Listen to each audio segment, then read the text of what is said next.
네, 오늘은 뇌파 BQ 분석 두 번째 시간이고요. 오늘은 수면, 그 다음에 정서, 행동, 스트레스 이 항목, 네 가지 항목에 대해서 하겠습니다. 저번 시간에 저희가 인지했습니다. 인지. 기초율동하고 인지를 했고요. 이번에 두 번째 시간입니다. 뭐 아시다시피 저희 정신질환이 세계 1등입니다. 인지장애, 저번 시간에 했던 건데요. 요 인지장애 밑으로는 우리가 이제 오늘 이번 시간에 할 겁니다. 네. 인지장애가 경도인지장애만 봤을 때 우리나라 노인의 한 30%가 경도인지장애고요. 한 10%가 치매입니다. 그래서 65세 이상 노인의 40%가 이제 경도인지장애입니다. 네. 그래서 뭐 어르신들 경도인지장애를 뭐 판별하는 어떤 것을 개발했다고 하시는데 그런 거는 제가 볼 때 필요가 없을 것 같습니다. 예.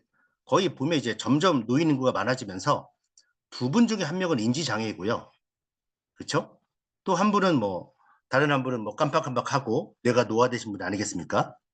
그다음 여기 밑에 보시면 경계선에 놓인 지능에서 학급답 3명에서 전국 80만 명이 요 경계선 지능합니다. 네. 19세 미만 19세 미만 80만 명이 경계선 지능아. 많죠. 네, 성인까지 합하면 몇백만 명이 되겠죠. 불면증. 네. 우리나라 인구의 3분의 1이 불면증입니다. 예, 5천만 명을 계산했을 때 아이들 빼고 하면 1,500만 명이 불면증이 아닌가 생각하고요. 우울증입니다. 그 다음 오늘 정서에서 우울증이 나올 건데 우울증이 이제 100만 명이 넘었고요. 예, 70% 자살의 70%입니다. 자살하는 친구의 70%가 저기 우울증 환자고요. 그 다음 이제 양극성 장애. 갑자기 기분이 좋았다가 갑자기 우울했다가 한 분들이 이제 50만 명. 네, 많죠. 예. 그 중에 25%가 또 이제 자살을 생각하신답니다. 그 다음, 오늘 스트레스 나오는데, 어, 외상후 스트레스 장애만 한번 봤습니다. 그죠? 살아있는 네, 외상후 스트레스 장애를 봤는데, 경찰청에 따르면 데이트 및 교제 폭력, 이 외상후 스트레스 장애 중에서 그 데이트 폭력, 우리 20, 30대, 예, 교제할 때 폭력 신고 건수가 2020년에 4만 건이었는데 작년에 7만 건으로 50% 증가했습니다면 하루에 641건입니다, 여러분. 하루에 641건에 대해서 요 남녀가 싸워서 경찰에 신고한다는 거죠. 이거 전부 이제 외상후 스트레스 남게 됩니다. 전쟁터에 불과합니다. 진짜 전쟁터죠. 그쵸? 네네. 심각한데 이런 것 같습니다. 저희는 우리 대한민국에 살고 있기 때문에 이걸 이제 당연하듯이 보고 있겠지만 세계에서 볼 때는 정말 심각합니다. 네. 스트레스 1등, 자살 1등. 네. 되게 심각합니다. 저희가 뇌파를 측정할 때, 분석을 할 때 너무 장난스럽고 너무 그냥 간편하게 이렇게 얘기하지 마시고요. 정말 오늘부터 이제 정말 뇌파 측정하시는 분들은 특히 우울증, 정서 쪽, 이쪽 분들 자살할 확률이 엄청 많습니다. 네. 삶도 재미가 없고, 네. 이분들 같은 경우에는 꼭 훈련시켜서 정상적인 대로 좀 만들어주면 고맙겠습니다. 네. 수면 상태부터 보겠습니다. 수면. 수면이나 졸음의 정도를 나타내는 지수값입니다. 계한과 눈을 떴을 때와 눈을 감았을 때의 변화에 따른 알파 소실률 정도를 나타내 줍니다. 네. 눈을 뜨면은 계한, 눈을 뜨면은 알파파가 어떻게 돼요? 줄어들고 눈을 감으면 폐한, 감으면은 알파파가 늘어나겠죠. 네. 계한과 폐한, 알파 소실률, 눈을 감았을 때, 눈을 감았을 때는 가라앉고, 눈을 떴을 때는 이렇게 올라갑니다. 이 차이를 보는 거죠. 네. 그래서 알파 소실률의 의미 값이시면 수면 상태가 안 좋거나 현재 졸린 상태를 의미합니다. 여기 음의 값이죠. 그렇죠? 음의 값이면 수면 상태가 안 좋거나 현재 졸린 상태입니다. 양의 값이면 반대로 수면 상태가 정상이거나 정신이 맑은 상태입니다. 네. 그런데 요거만 본다면 네, 좌뇌 우뇌 전체가 다 이렇게 있어야 이게 정상인데 여기 보시면 우뇌가 이쪽 분홍색입니다. 그 다음에 좌뇌가 하늘색이죠. 이렇게 따로 이렇게 떨어져 있으면 못 자는 겁니다, 여러분. 한쪽 뇌는 잘 자고 한쪽 뇌는 못 잔다? 네, 그런 거 없습니다. 좌우 연결이 잘 연결되어 있기 때문에 나쁜 값에 발목을 잡혀서 이렇게 플러스와 마이너스가 공존을 한다 하시면은 우뇌는 아니 좌뇌는 잘 자는데 우뇌는 못 잔다 얘기하지 마시고 수면 상태가 안 좋거나 졸린 상태를 의미한다 얘기하시면 되겠습니다. 네. 마이너스 값, 플러스 값. 종합 점수는 좌뇌와 우뇌의 알파 블로킹 상태를 점수로 전하는 것으로 100점이며 최소한 50점은 넘어야 좋다 이렇게 보시면 되겠습니다. 아주 간단합니다. 수면 상태 알파 소실률을 보고 알파 소실률 개안일 때는 알파 값이 적고 폐안일 때는 알파 값이 올라가는 겁니다. 그래서 빼면은 당연히 플러스 값이 나와야 한다는 겁니다. 네. 알파 블로킹 한번 보겠습니다. 알파파는 눈을 감았을 때와 눈을 떴을 때 개안과 폐안 개안 상태로 바뀌면 알파파의 현저한 감소나 소실을 알파파 블로킹이라 합니다. 그러니까 눈을 뜨면은 알파파가 감소한다는 겁니다. 네. 그리고 빛이 들어오거나 심리적 불안 상태거나 어떤 생각이나 어떤 계산, 그다음 어떤 피부 자극이 들어와도 감소하고 그때는 베타파가 나오게 됩니다. 그러니까 제가 뇌파를 측정할 때 아주 편안한 상태에서 눈을 감았을 때 아무런 생각도 하지 않고 아주 편안한 상태에서 뇌파를 측정하라고 해야 합니다. 그럼에도 불구하고 심리적 불안 상태 그리고 어떤 생각들이 계속 날 때 베타파가 나오면서 알파 블로킹이 아닌 역전된 알파 블로킹이 나오게 됩니다. 그때 마이너스 값이 나오게 되는 거겠죠. 그 알파 블로킹이 정상이면 뇌가 맑은 상태로 수면이 충분한 상태로 정상적인 상태로 저희가 보게 되고요. 역 알파파 블로킹이다. 비정상인 거죠. 졸립거나 수면 상태가 안 좋은 상태거나 뇌 피로도가 심한 상태입니다. 우리가 뇌파를 측정하고 상담할 때 수면 상태라고 해서 잠을 잘 주무셨나요? 이렇게 먼저 물어봐야 돼요. 그러면은 잠을 잘 잤다고 하시는 분도 있고 잠을 잘 못 주무신다는 분도 있습니다.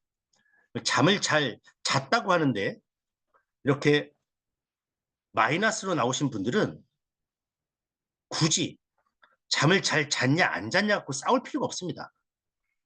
뇌 피로도가 심하다고 얘기하시면 됩니다. 그분들이 잠을 잘 자는지 안 자는지 저희가 밀착해서 관찰하는 것도 아닌 상태이기 때문에 그분들이 우기잖아요.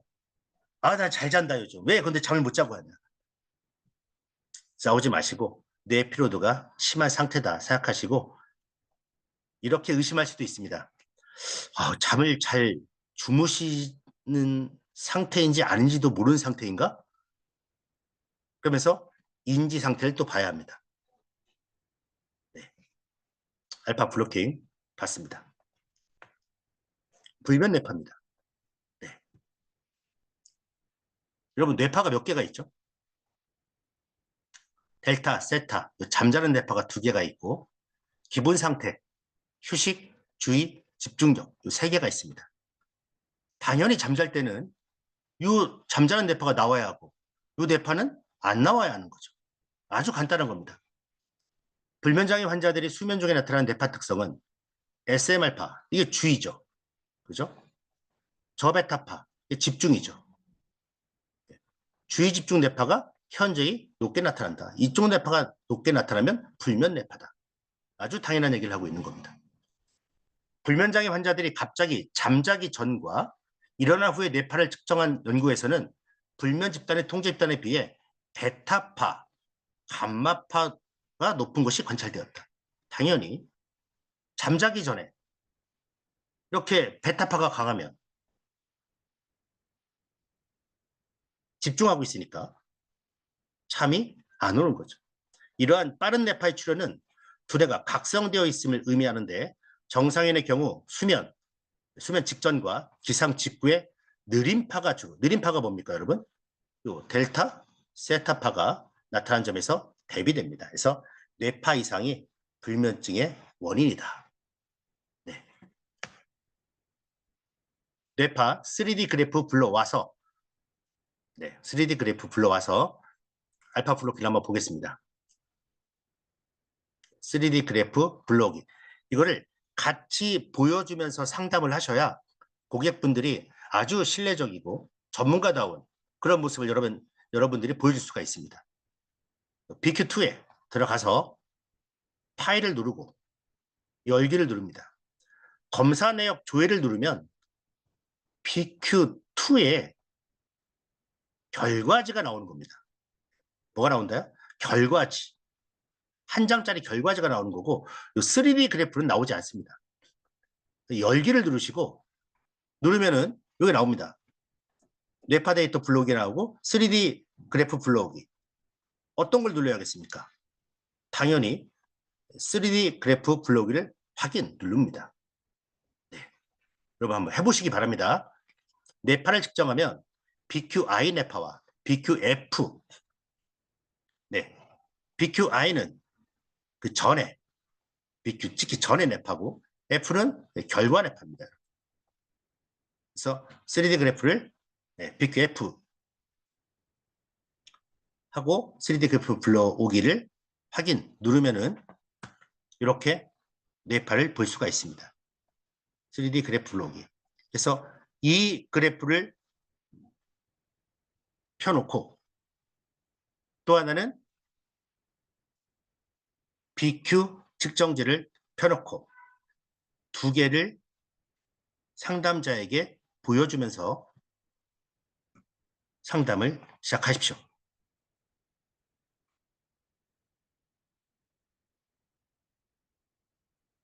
자, 저희가 뇌파를 측정할 때 배경 뇌파라고 하죠. 네, 40초 눈을 뜹니다. 개안 40에서 60초 동안 60이니까 100 정도 되겠죠. 눈을 감습니다. 폐안 다시 2차 개안 눈을 뜹니다. 그랬을 때 눈을 떴을 때와 눈을 감았을 때의 알파 소실률. 자, 여러분 여기 보시면 이렇게 300처럼 하얗게 오른 부분이 있습니다. 여기가 바로 알파파 구간입니다. 눈을 떴을 때는 없습니다. 그렇죠? 기한 때는 없어요. 근데 눈을 감았을 때 이렇게 올라오고 있습니다. 이게 바로 아주 안정적인 사람들, 건강한 성인의 뇌파라 보면 되겠습니다. 이쪽이 이제 좌뇌고요. 이쪽이 우뇌예요. 좌우뇌 똑같이 이렇게 나와야 합니다. 그런데 여기 보시면 잘 모르겠습니다. 알파파 없고 알파파가 있는 것 같기도 하고 여기 있는 것 같기도 없는 것 같기도 하고 그렇죠? 여기가 알파파 블로킹 상태고 여기는 역 알파파 블로킹이다. 그랬을 때 이 그래프만 봐도 이분은 수면 상태가 상당히 좋다. 또 인지 상태도 상당히 좋다. 바로 볼 수가 있습니다. 눈으로만 봐도 아 이분 정신이 맑구나. 바로 볼 수가 있습니다. 이쪽 분은 딱 봐도 눈을 뜨나 감으나 똑같아요. 눈을 뜨나 개안, 눈을 감으나 똑같다는 것은 이렇게 한번 예를 들어 볼게요. 눈을 뜨고 자는 거와 눈을 감고 자는 거하고 똑같다. 예, 잠을 자지 못하거나 뇌 피로도가 상당히 심각하다. 이렇게 보시면 되겠습니다. 네, 확연히 차이가 날 겁니다, 여러분. 건강한 뇌, 이쪽 건강한 뇌, 이쪽 피곤한 뇌, 이렇게 보면 되겠습니다. 불면증 뇌파, 뉴로하모니 훈련 사례입니다. 이렇게 불면증 뇌파하면 여러분 이제 아시겠죠? 각성 뇌파 출현입니다. 그러니까 SMR파나 베타파가 활성화된 상태. 네. 그다음 눈을 감고, 네. 눈을 감았는데 여기 SMR파나 베타파가 활성화된 상태라면 불면증 뇌파 패턴이고, 훈련 후에 뇌파 패턴을 보니까 알파파가 활성화된 상태가 나옵니다. 당연히 깨어있을 때, 예, 여러분 깨어있을 때는 델타파나 세타파는 안 나와야죠. 그렇죠? 깨어있고 눈을 감고 있다. 눈을 감고 있는 개안 상태라면, 폐안이죠, 폐안. 예, 글씨가 안 써지네요. 마우스라 그렇습니다. 폐안 상태라면 뭐만 나와야 돼요? 깨어있는 상태에서 눈을 감고 있다면 잠자고 있지 않으니까 델타 세타판 나오지 말아야 하고, 눈을 감고 있으니까 아주 안정된 상태죠. 그렇죠? 그래서 SMR파나 저베타나 고베타 이런 뇌파는 나오지 않는다. 그래서 이 알파파만 나온다. 그래서 훈련하시게 되면 알파파가 활성화된 상태가 나와야 합니다. 예, 아까 보여드린 것처럼 이 뇌파가 나와야 정상적인 뇌 활동이다, 이렇게 보시면 되겠습니다. 수면 부족 현상 10가지입니다. 나중에 이 수면 상태를 갖고 여러분들이 상담할 때 이런 내용을 바탕으로 하시면 되겠습니다. 수면 부족 현상 10가지. 1번, 당뇨병에 걸리기 쉽다. 지속적으로 수면이 부족하면 신체가 혈당을 처리하는 방식에 영향을 미칠 수 있습니다. 그래서 당뇨병 위험을 높인다. 그다음 살이 찐다. 네. 배고픔과 포만감을 조절하는 호르몬에 영향을 미치기 때문에. 네. 그래서 비만 위험, 당뇨, 고혈압, 심장병과 같은 비만과 관련된 건강 문제 위험이 높아질 수 있고, 극심한 피로감에 시달릴 수 있습니다. 여러분들이 한번 다 겪어보셨을 겁니다. 이것도 겪어보신 거죠. 짜증나고 우울해집니다. 그 다음 이것도 잠을 못 자면 스트레스가 쌓이게 됩니다. 6번째, 머리가 잘 돌아가지 않습니다. 당연히 브레인 포그라고 하죠. 7번, 심장병 위험이 증가한다. 네. 혈압이 높아진다는 겁니다. 그다음 면역력이 약해지겠고, 사고 위험이 커진다. 왜 사고 위험이 커지냐? 피로와 집중력 문제. 그다음 성욕이 떨어진다. 네. 만성 불면증이 테스토스테론과 같은 성욕을 조절하는 호르몬에 영향을 미쳐서 수치가 심각하게 감소하는 연구 결과가 있습니다. 이렇게 수면, 결국 저희 인생의 3분의 1이 수면입니다, 여러분. 그렇죠? 인생의 3분의 1이 수면인데 잠을 잘 못 자면 몸이 거의 다 망가지겠죠. 네, 저희 훈련하셔서 잠부터 푹 주무시는 그런 일들부터 만드시기 바랍니다. 수면 부족으로 인한 피부나 음식. 네. 제가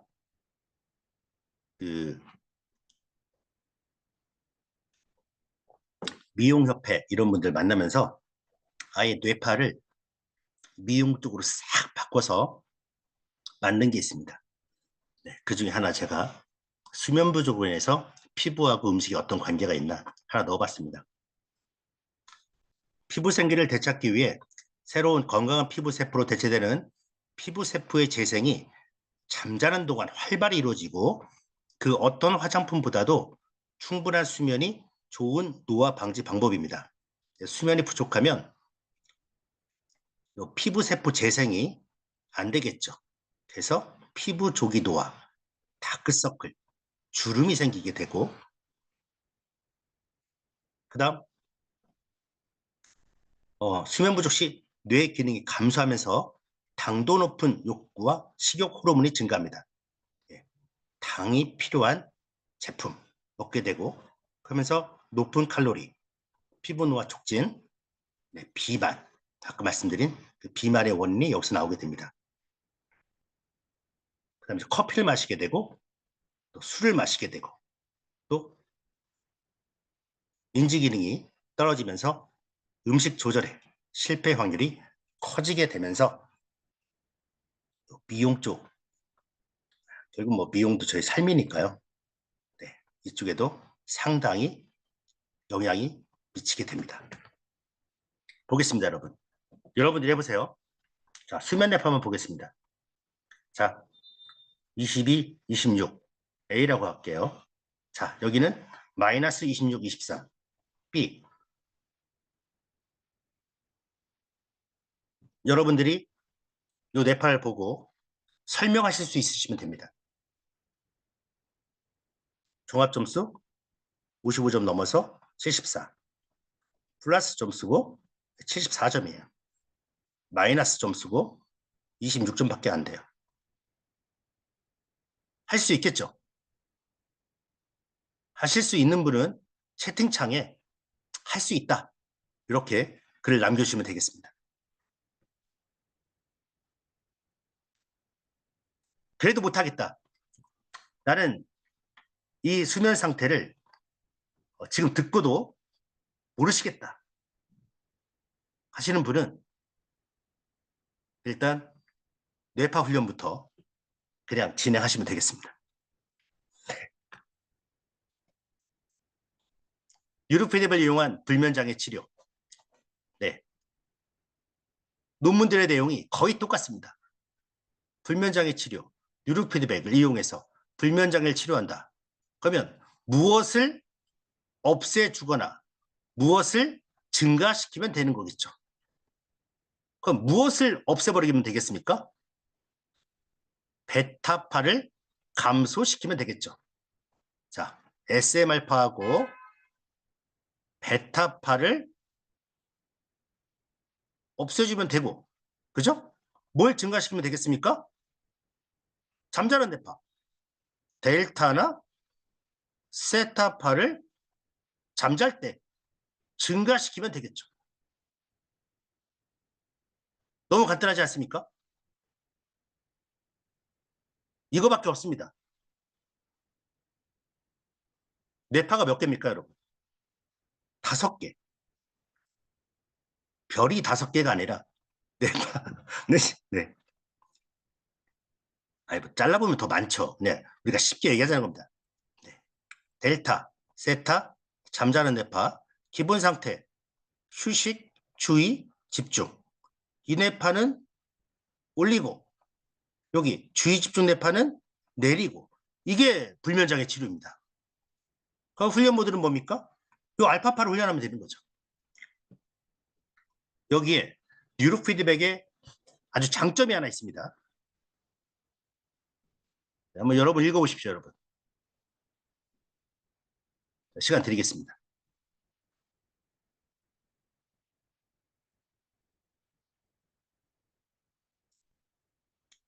임산부.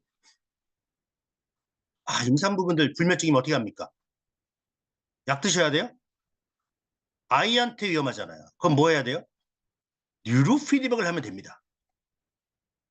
임산부분들. 저기 대한민국에 그 지금 애를 가지면 이제 애국자가 됐죠. 이런 분들에게 뉴로 하모니를 전부 다 선물해 줘야 합니다. 영재 천재 만들고 산후 그다음에 불면증 그죠? 태교 뉴로 하모니 해야죠. 장기적인 약물 복용으로 인해 내성이 생긴 환자군, 약을 막 한 움큼씩 드시는 분들, 여기에 또 잠이 안 와서 불면증 약까지 넣으면 이런 분들, 하여튼 노년층 특수한 환자군에게 안전하고 효과적이며 대안적인 비약물 치료가 될 것으로 기대한다. 네. 그래서 여기 뭐라고 나오냐면 덕성여대 본문인데 여기 교수님이 이제 최승인 교수님이 계십니다. 이분이 이 뉴로피드백 논문으로 많이 연구를 하셨어요. 뭐라고 되어 있냐면요. 치료의 윤리적인 측면에서, 예, 윤리적인 측면, 네, 윤리적인 측면에서 뉴로피드백을 하라는 겁니다. 네, 가장 윤리적이다. 환자들의 시간과 비용을 완전히 줄일 수 있다. 저희 뉴로하모니 제품이 가장 저렴한 게 99만 원입니다. 99만 원으로 시간과 비용을 완전히 줄일 수가 있죠, 여러분. 네, 불면증까지 했습니다, 여러분. 불면증. 여러분 설명할 수 있을 겁니다. 네. 그 다음, 정서, 행동, 스트레스 보겠습니다.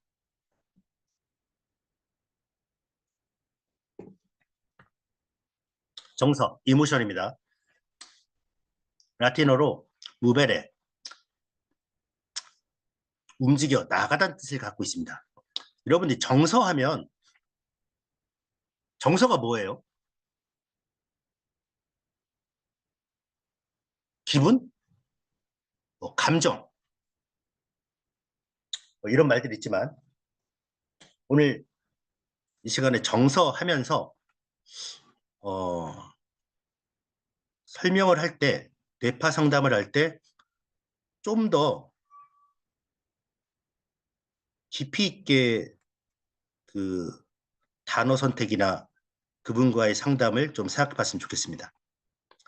정서, 생리, 신체, 표현, 인지, 인성적 요소를 포함하는 포괄적 개념으로 개인이 외부 자극을 인지적으로 평가하고 주관적으로 경험으로써 발생하는 신체적, 생리적 반응의 상태입니다. 생리학적으로 본다면 사건을 지각하여 생긴 신체 변화, 혈압이나 맥박수, 호흡이 변하겠죠.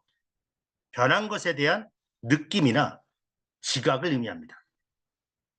어떤 걸 봤어요. 이걸 봤을 때 신체가 변화되겠죠. 여기에 대한 느낌이나 지각. 네, 느낌 플러스 지각. 네, 어떤 감각이나 알아내는 것도. 그래서 이따가 보면 정서지능이란 말도 나옵니다. 지능적 관점. 하나의 감정과 그에 따르는 뚜렷한 사고 및 심리적, 생리적 상태 일련의 행동 경향. 느낌도 이 정서 안에 들어가고 그 지각하는 것도 정서에 들어가겠고 행동 경향. 어떻게 내가 움직일까에 대한 경향을 정서로 정의합니다. 내가 어떻게 움직일까?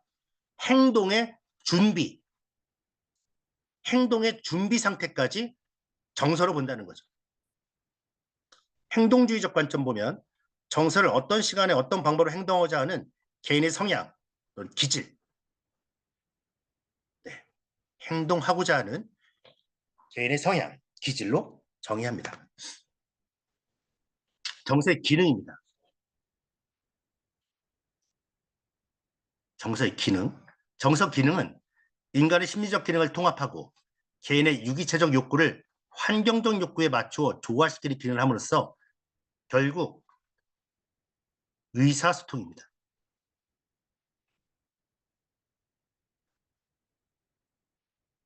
결국 의사소통이 정서의 기능입니다. 내가 지금 우울해. 남에게 다 보여지는 겁니다. 내가 기뻐. 이것도 남에게 보여지는 거죠. 결국 제 개인적인 얘기지만 표현하고 이해하는 것이 의사소통이거든요. 그렇죠? 정서의 기능은 나의 정서 표현을 통해서 이 표현을 통해서 의사소통, 상대방에게 나의 어떤 상태, 뭐였죠? 나의 느낌, 그 다음 나의 어떤 마음가짐, 행동, 경향, 그 다음 개인 성향, 기질 등을 남한테 알려주는 그런 기능이 있다는 겁니다. 크게 두 가지로 본다면 긍정적 정서와 부정적 정서가 있습니다. 긍정이냐 부정이냐. 나의 목표를 이룬 방향으로 작용할 때는 설레거나 즐겁고 흥분되는 긍정적 정서를 느낄 수 있고, 방해가 되면 실망, 불안, 화가 나는 부정적 감정을 느끼게 됩니다. 이때 내가 어떤 행동을 할 준비를 취하게 됩니다. 여기까지가 정서라는 거죠. 그래서 이 정서는 의사소통 기능을 가능하게 한다. 여러분들이 이제 뇌파를 보고 이분이 정서가 이쪽이다 그랬을 때 이걸로 현재 어떤 행동을 준비하게 되고, 그런 것들이 전부 다른 사람에게 이해가 되게 표현을 하는 말과 행동을 하게 되겠죠. 그게 안정적인 사람들은 자기 자신을 조절하면서 상대방의 의사소통에도 조절하면서 사회생활이 이루어지겠지만, 완전히 한쪽으로 치우친 분은 될까요? 특히 부정적 감정, 실망, 불안, 화가 많이 나신 분들은 어떤 행동을 준비하게 될까요? 저희가 뇌파를 측정하면서는 5분 측정하고 그분과 마주 앉아서 서로 웃으면서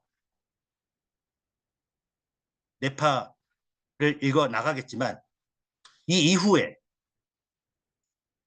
일상생활에서 우리가 뇌파를 갖고 만나는 10분, 20분, 30분, 뭐 길면 1시간, 이 이외의 시간에 대해서는 이분들이 어떤 일을 할 건지에 대해서 여러분들이 뇌파를 갖고 파악할 수 있고, 심지어는 사건, 사고도 막을 수 있다. 저는 그렇게 생각합니다. 긍정적 정서와 부정적 정서를 좀 더 보도록 하겠습니다. 정서는 기쁨과 분노, 두려움처럼 분명히 나타나는 것도 있지만, 피곤함이나 불편함도 정서에 들어갑니다. 여러 가지 정서 내용은 기본적 정서와 2차적 정서, 쾌, 불쾌, 그다음 긍정과 부정적 정서로 대별됩니다. 근데 부정적 정서를, 긍정적 정서는 문제 없죠.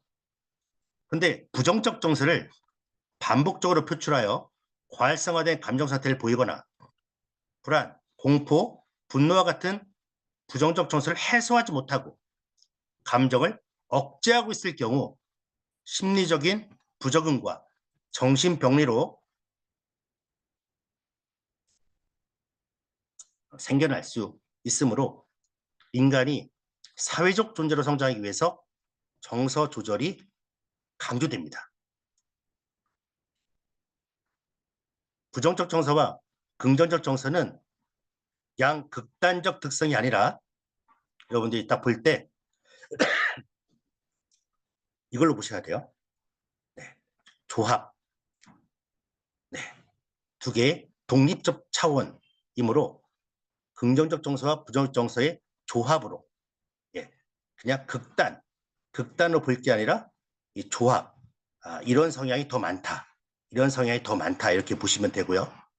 이따 뇌파 보면서 다시 한번 보겠습니다. 문제는 부정적 정서인데 부정적 정서가 높고 긍정적 정서가 낮을 때 가장 까다로운 행동 특성을 보일 수가 있습니다. 네. 보겠습니다. 네. 정서 연구. 네. 뇌과학적 입장에서 보는 겁니다. 정서의 뇌신경마 회로에 대해 초기 연구에서는 변연계와 같은 특수한 회로의 단일 계매로 보았지만 정서에 대한 연구가 세분화되면서 정서에는 뇌의 여러 부위가 관여한다고 연구되었습니다. 정서와 인지의 관계를 연구한 여러 학자들이 정서가 변연계뿐만 아니라 뇌의 전두엽과 전 대상의 회를 활성시켜서 고차원적 인지 기능의 향상을 도모하기 때문에 정서와 인지는 분리되지 않는다고 주장하고 있습니다. 이게 참 우리 뇌파를 보면 인지 상태 이렇게 돼 있고 그 밑에 수면 이렇게 돼 있고 그다음 정서돼 있잖아요. 그 인지는 인지대로, 정서는 정서대로 이렇게 하지 마시고요. 인지와 정서는 분리되지 않다. 같이 여러분들이 이제 해결해야 합니다. 예를 들어서 정서가 아주 심각한 좌측 알파파가 상당히 강해요. 네. 좌측 알파파가 너무 높아요. 그럼 이 사람은 우울증이거든요. 우울증의 가장 큰 특징이 뭐냐면 뭘 하려고 하는 게 하나도 없습니다. 동기부여가 하나도 안 돼요. 이분 인지 능력 좋을까요?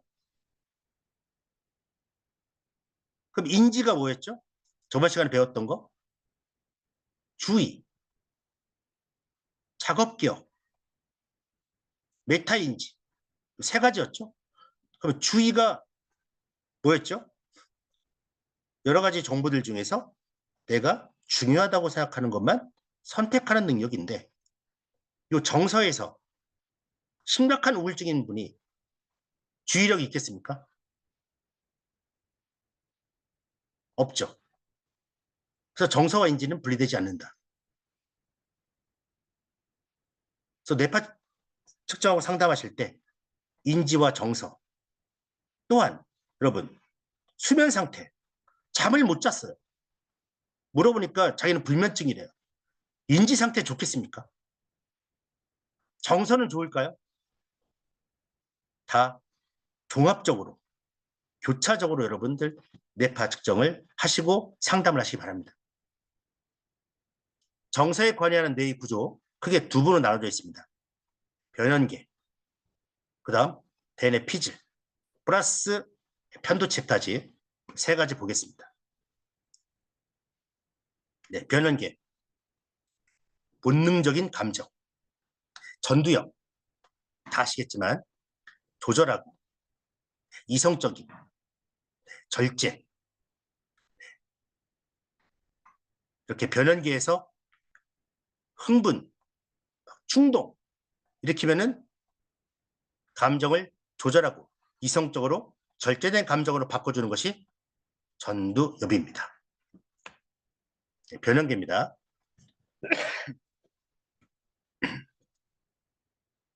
시간상 이쪽 부분은 읽지 않겠습니다.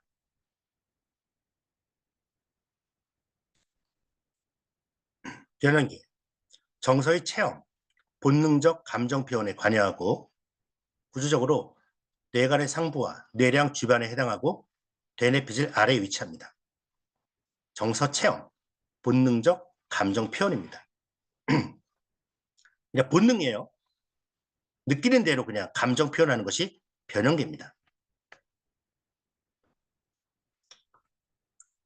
이거를 이제 조절하는 것이 아까 말한 전두엽이라고 했습니다. 편도체입니다. 편도체는 여러 가지 기능을 담당하는데 이 부에 이상이 생기면 정도 행동장애, 불안, 공포증, 분노 조절에 어려움을 보이게 됩니다. 편도체가 이상이 생기면 심리적 불안, 위축감 이런 생긴다는 거죠. 정서를 지나치게 억제 혹은 적절하게 해소하지 못하여 발생하게 되는데 우울을 동반한 슬픈 감정과 침체된 기분이 지속되면 대인관계에서도 회피성에 뚜렷한 위축된 심리 상태를 보여주게 되고요. 낯선 사람, 새로운 환경에 접촉했을 때 쉽게 적응하지 못하고 움츠러들거나 긴장하는 반응으로 주변 사람들과의 원만한 관계 형성에 어려움을 보인다. 그래서 이와 같이 정서내를 잘 통제하지 못하는 경우 여러 가지 심리 사회적 문제가 발생할 수가 있습니다. 여러분 이제 정서를 한번 볼게요. 정서. 이 정도 정서가 뭔지, 정서의 기능이 뭔지, 정서가 발현되는 뇌, 전두엽, 변연계, 편도체 이렇게 봤습니다. 중요한 건 뇌파 분석이겠죠.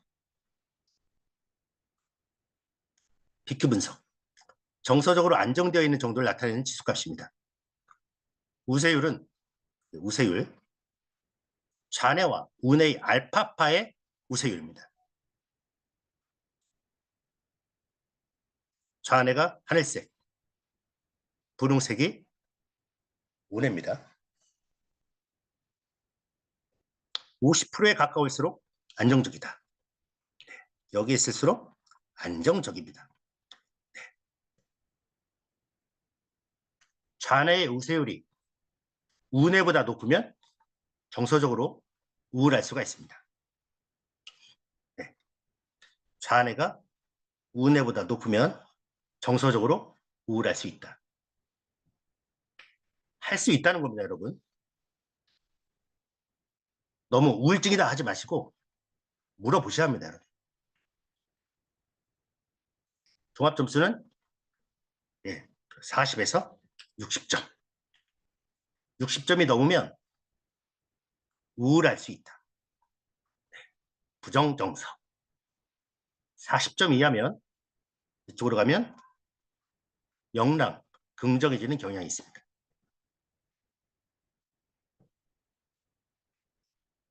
너무 올라가면 올라갈수록 한 곳에 치우쳐지는 거겠죠. 그랬을 때 우울증, 이쪽이 조울증, 양극성 장애, 의심이 됩니다. 아까 말씀드린 것처럼 정서는 정서대로만 이 하나만 항목 보지 마시고 인지, 주파수, 그다음에 코어런스, 뇌 균형 같이 여러 항목과 보시면 되겠습니다.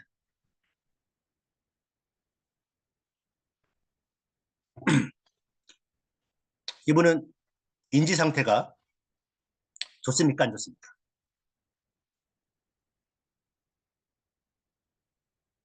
24점, 40점 여기에 있어야 정상입니다.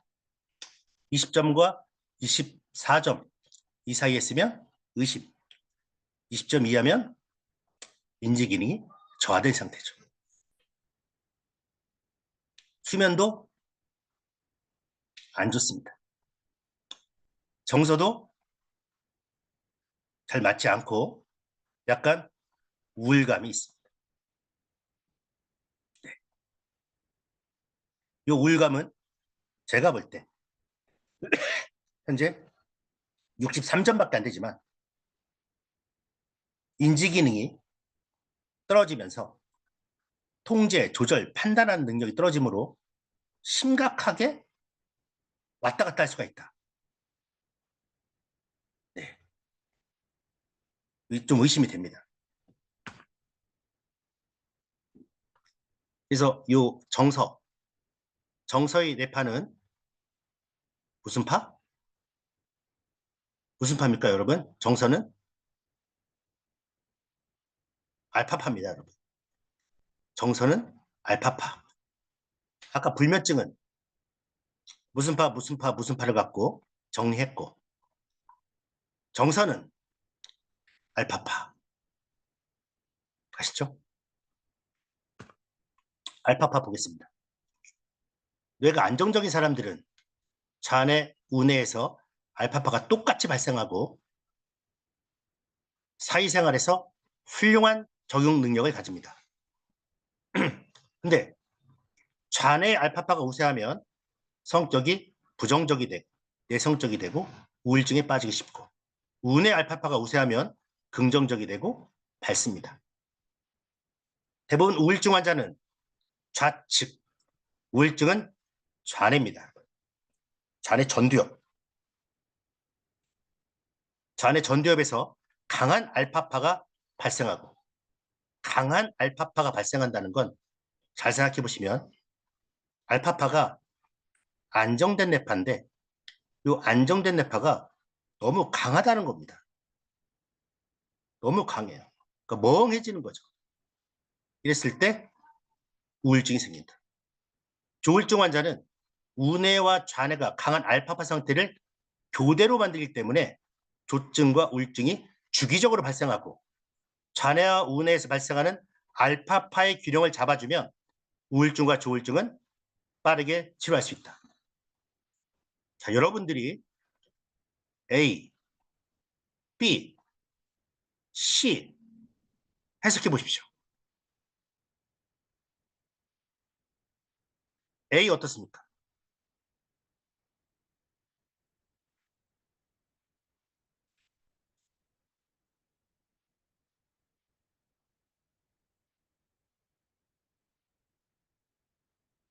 좌뇌, 우뇌 이렇게 했습니다.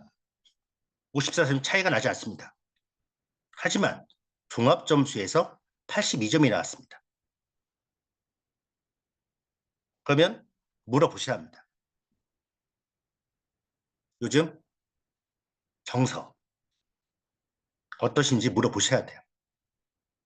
B, 그냥 봐도 좌뇌가 우뇌보다 상당히 셉니다. 94점까지 왔어요. 그러면은 좌뇌 전두엽에서 강한 알파파가 나오고 있다. C분 보겠습니다. 우뇌가 상당히 좌뇌보다 셉니다. 5점 나왔습니다. 아, 이분은 조증, 의심, 네. 우울, 의심, 조증, 의심. 이거는 물어보시기 바랍니다. 요 복잡한 점수로 나왔기 때문에 다른 거와 다른 알고리즘이 들어가 있어서 82점. 네, 증상, 경증이 의심된다는 거기 때문에 물어보시고. 정서. 아, 이분은 한쪽을 너무 치우쳤다. 좌측. 이분은 우측. 그래서 여러분들이 상담하시면 되겠습니다. 할 수 있겠죠? 쉽죠? 우울증입니다. 예전 뇌파를 찍어본 겁니다. 네. 이쪽이 좌뇌, 이쪽이 우뇌였죠. 상당히 네, 차이가 있죠. 우울증, 좌측 전두엽 손상이나 알파파가 너무 셌을 때, 그러니까 좌측에 알파파가 너무 세거나 좌측 다치신 분들, 네, 이렇게 나옵니다. 우울, 슬프고 의욕이 없고 공허하고 세상 사는 가치가 없고 죄책감이 들고 짜증이 납니다. 주요 우울장애고, 지속적 우울장애는 지속이 된다는 건데 아동 청소년 1년, 성인은 2년 이상 갑니다. 그 다음 월경, 전에 불쾌 장애감도 우울증이 나타나고요. 그냥 죽고 싶은 분들, 분노, 자살 직전에 계신 파괴적 기분 조절 곤란, 장애도 우울증에 들어갑니다. 마찬가지로 동기가 부족하고 우울하고요. 불안하고 주의력 결핍, 주의력 문제, 충동적이 되고 집중이 안 됩니다. 네. 그래서 기억력도 떨어지게 되는 거죠. 아까 말씀드린 정서와 인지를 다 같이 보라는 겁니다. 또 어떤 문제가 생기냐면 새로운 상황에서 어떤 지각이나 판단이 왜곡됨으로써 말할 때마다 오해하고 갈등이 생기는 상황이 반복됩니다. 이유도 모른 채 갑자기 불안감과 두려움에 사로잡히거나 의도치 않은 감정에 압도당하고 이해할 수 없는 행동을 하기도 하고 최악으로 이제 몸도 아프기 시작하는 게 되는 거죠. 자살의 가장 중요한 위험 요인입니다. 우울증입니다. 자살자의 75%가 우울증 환자고 우울증 환자는 4명 중에 1명이 자살 시도를 합니다. 그래서 우울증 여러분들이 이런 분들 B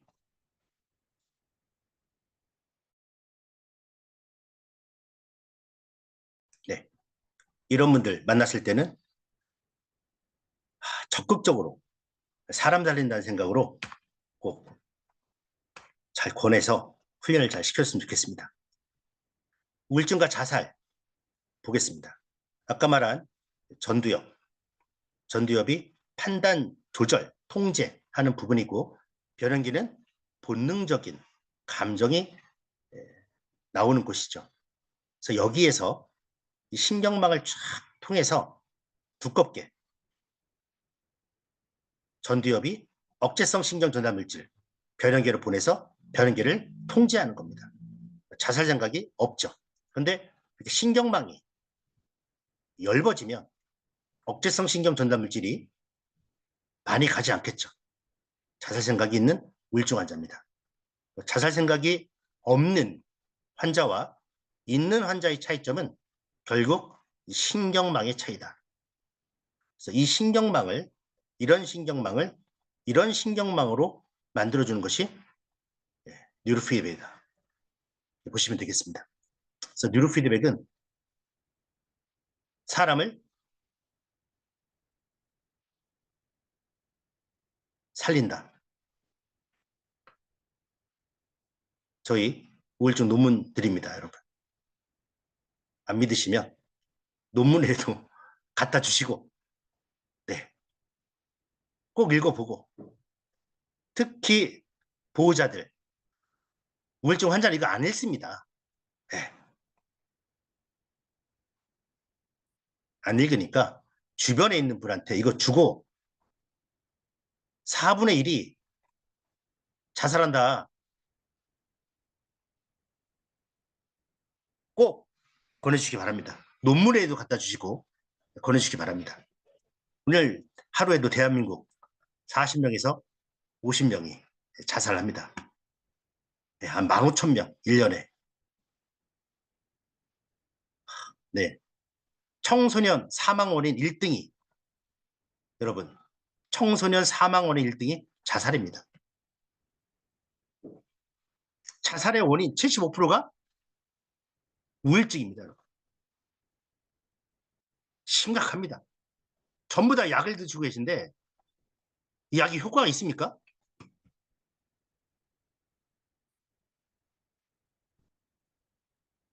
다음 양극성 장애입니다. 여러분.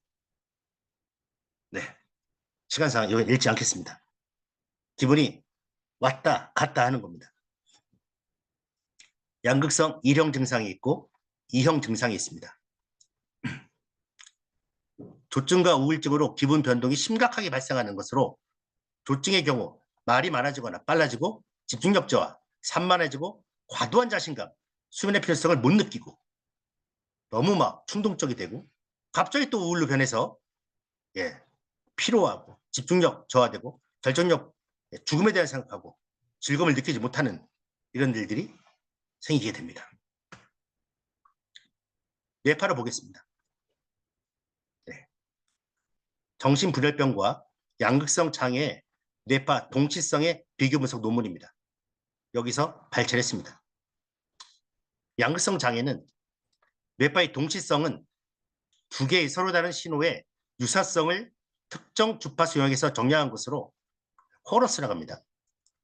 대뇌 피질 간의 연결성 이상을 보이는 정신질환에 사용할 수 있다. 동시성. 저희 BQ2에서는 어디서 봅니까? 여러분, 코러스. 예, 의료계에서는 나오죠. BQ2에서는 어디서 나옵니까? 네. 여기 일관성 이렇게 보시면 되겠습니다. 좌우 연결. 여기서 얘기한 것은 대뇌 피질 간의 연결성. 좌우 연결해서 일관성 보시고 코런스라고 보시면 되고요. 그냥 쉽게 보시려면 2D 스펙트럼 그래프를 보셔서 좌뇌가 파란색이고 우뇌가 빨간색인데 이게 같이 가고 있는지 보시면 돼요. 전혀 다르게 가고 있죠.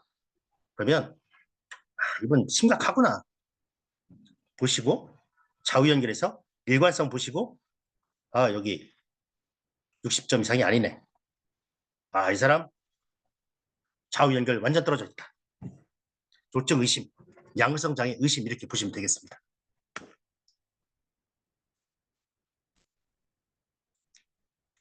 양극성 장애 조울증 뇌파 연구입니다. 예.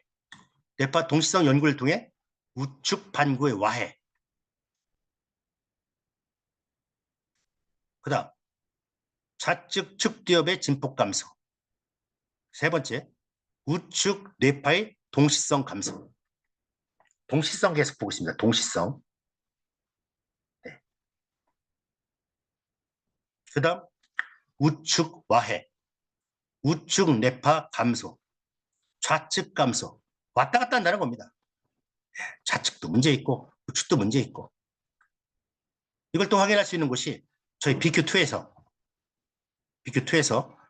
브레인맵에서 볼 수 있습니다.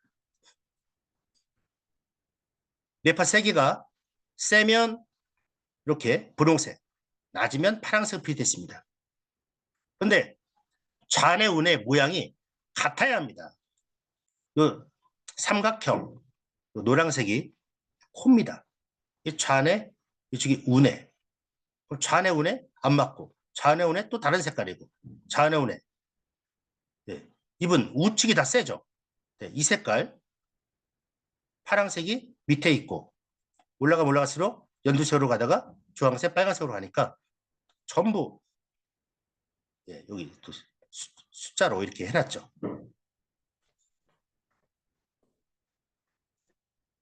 의심이 된다는 겁니다, 여러분.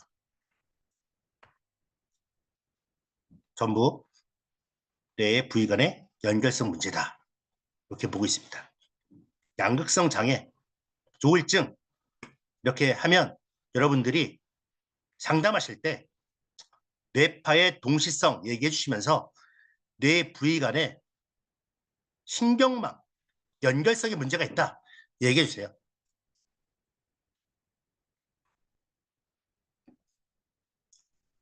좌우뇌, 알파파가 교대로 왔다 갔다 하고 있다. 양극성 장애, 좌뇌 알파파가 여러분 알파파가 좌측, 우측 교대로 왔다 갔다 하고 있다. 두 번째, 뇌파의 동시성으로 표시할 때 좌우 연결이 안 돼 있다. 여기 보시면 이게 이제 우뇌입니다. 좌뇌는 쭉 밑에 있고요. 따로 놀고 있습니다, 여러분. 뇌 부위 간의 연결성 문제. 네, 이렇게 보시면 되겠습니다. 훈련하면은 이렇게 조울증까지 봤습니다. 트라우마입니다. 트라우마는 어떤 반응이 들어오면 이 편도체에서 첫 번째 고통을 반응하는 뇌 섬엽과 신경망이 잘 연결되어 있습니다. 네, 훈련하게 되면 뉴로피드백 훈련하게 되면 전두엽, 이 전두엽과 편도체의 신경망이 잘 연결됩니다. 이러면서 전두엽에서 뭐 하는 거였죠? 조절하는 거 아닙니까? 전두엽은 조절하는, 그래서 이 감정을 조절할 수 있게 되는 거죠. 아까 자살하는 뇌랑 똑같습니다. 그렇죠? 자살도 전두엽과 변연계가의 문제였고, 트라우마, 전두엽과 편도체, 신경망을 잘 연결시켜서 전두엽에서 억제성 신경 전달 물질을 잘 보낼 수 있도록, 그래서 이 신경망을 잘 연결시키는 것이 뉴로피드백이다. 네, 뉴로하모니 훈련이다. 이렇게 보시면 되겠습니다.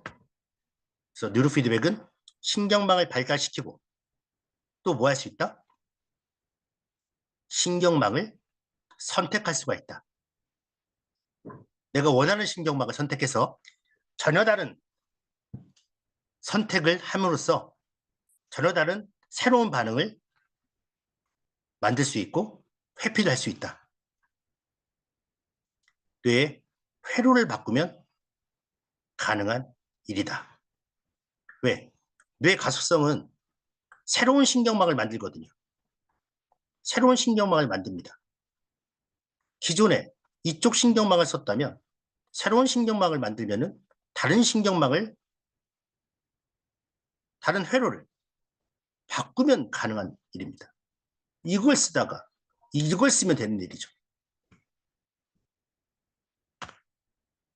그래서 뉴로피드백은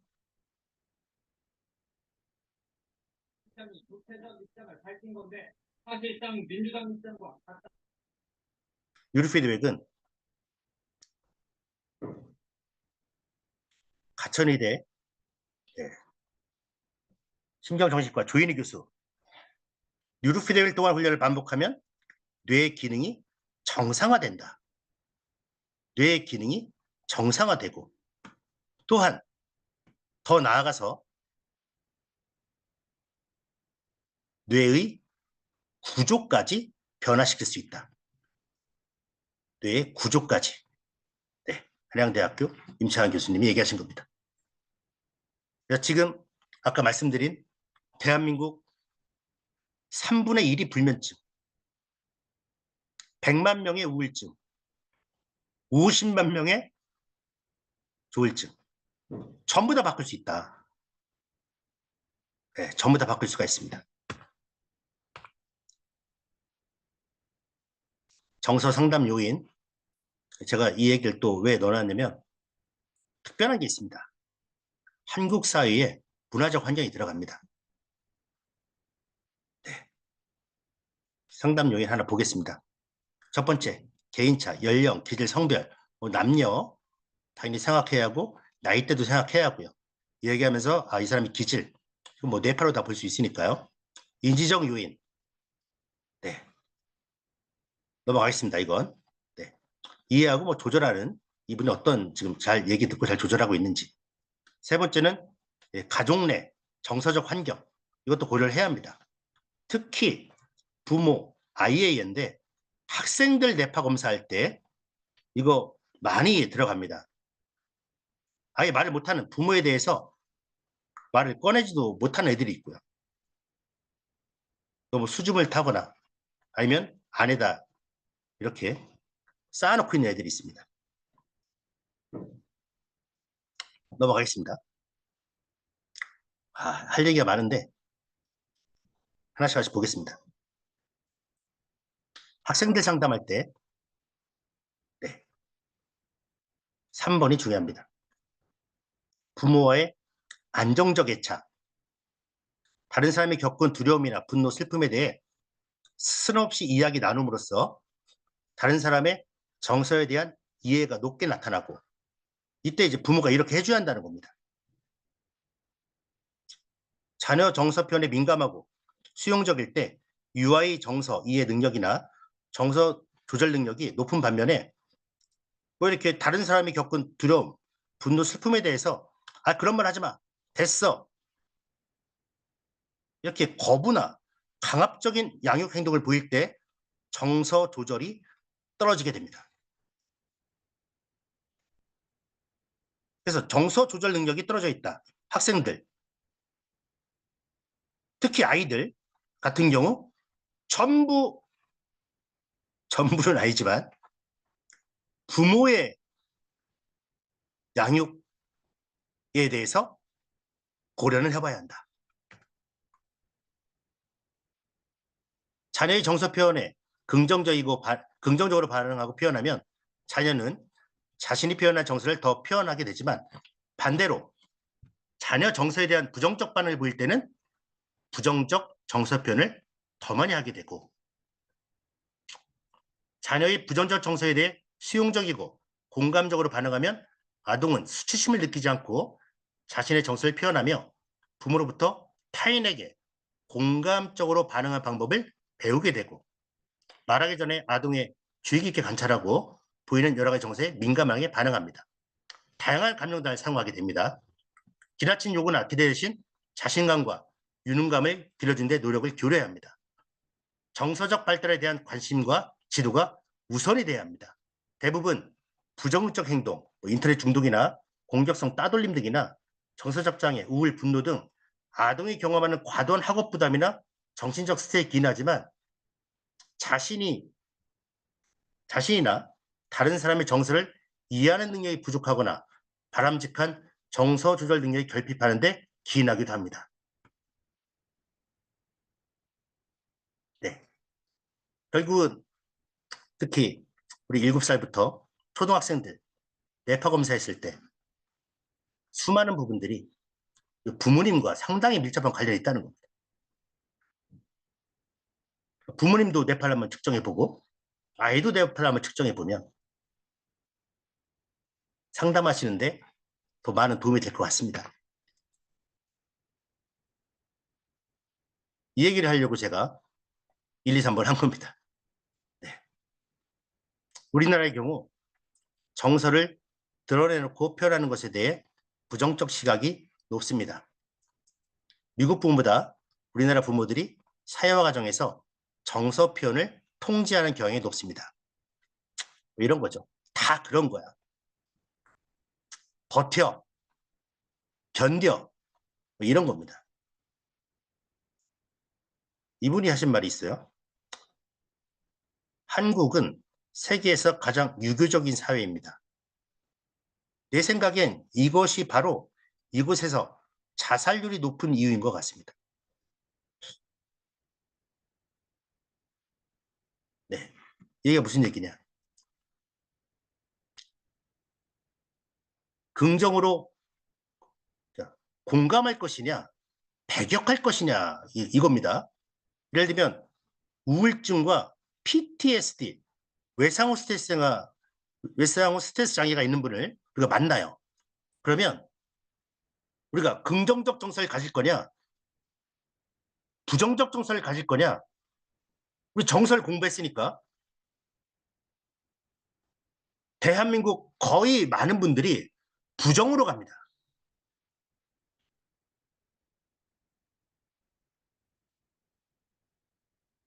그렇죠?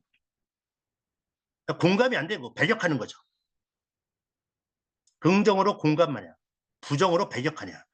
우울증이나 PTSD 같은 정신건강 문제를 공감의 원인으로 보지 않고 유교 문화에서는 인격의 실패로 판단합니다. 제가 왜 저렇게 해가지고, 에이, 그러니까 그렇게 걸리는 거지. 이런 거죠.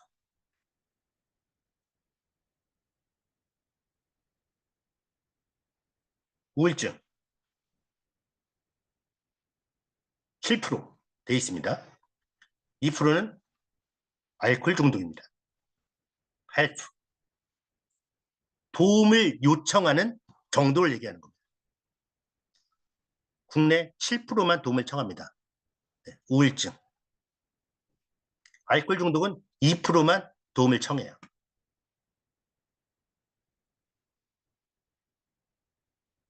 심각하죠. 나 우울증 걸렸어. 알코올 중독이라면 수치심을 느낍니다. 아, 나는 안 되는구나. 나는 가치가 없고 나 열등하구나. 가족에 대해서 미안하기 시작하고 사회 관계에 대해서 점점 확장해 가면서 생각을 하게 됩니다. 특히 한국 직장 문화에서는 이거 저기 퇴사과입니다. 퇴사. 네. 그래서 엄청난 스트레스와 상실감을 갖고 힘든 나라가 되겠습니다. 그래서 우리 유교가 가장 좋은 점이 가족과 지역사회 친밀감인데 이게 많이 떨어졌다는 겁니다. 1인 가족, 지역사회 친밀감, 네, 많이 떨어졌죠. 그러면서 정말 네, 힘든 나라가 됐다고 해서 세계에서 가장 우울한 한국, 네, 마크 맨슨이 와서 한국을 취재했습니다. 그럼에도 불구하고 이분이 희망을 얘기하고 갔어요. 잘 듣고 있다는 걸 보여주기 위해 하면서 고개를 끄덕이고 옆차가 찌르지 않게 잘 스티븐 붙이는 걸 보고 또한 그것만 한국 젊은이들 지금 겪는 문제가 실제함을 인정하고 해결책을 간절히 바란다. 그게 한국이 초강대국 저력이고 특별한 회복력이다. 그리고 항상 길을 찾는다는 걸 알게 됐고 이분이 하신 말씀이 이거예요. 한국은 위험한 지평선을 벗어나 내면의 깊은 곳을 바라봐야 한다. 예. 내면의 깊은 곳. 한국뿐이겠습니까? 여러분도 자기 자신의 깊은 곳을 바라봐야 이런 우울함이라든가 어떤 정서적인 문제 이런 걸 해결할 수 있겠죠. 너무 한국에서 정말 저도 지금 일하면서 뇌에 전혀 관심이 없습니다. 발달장애 20만 명인데 담당 공무원은 2명.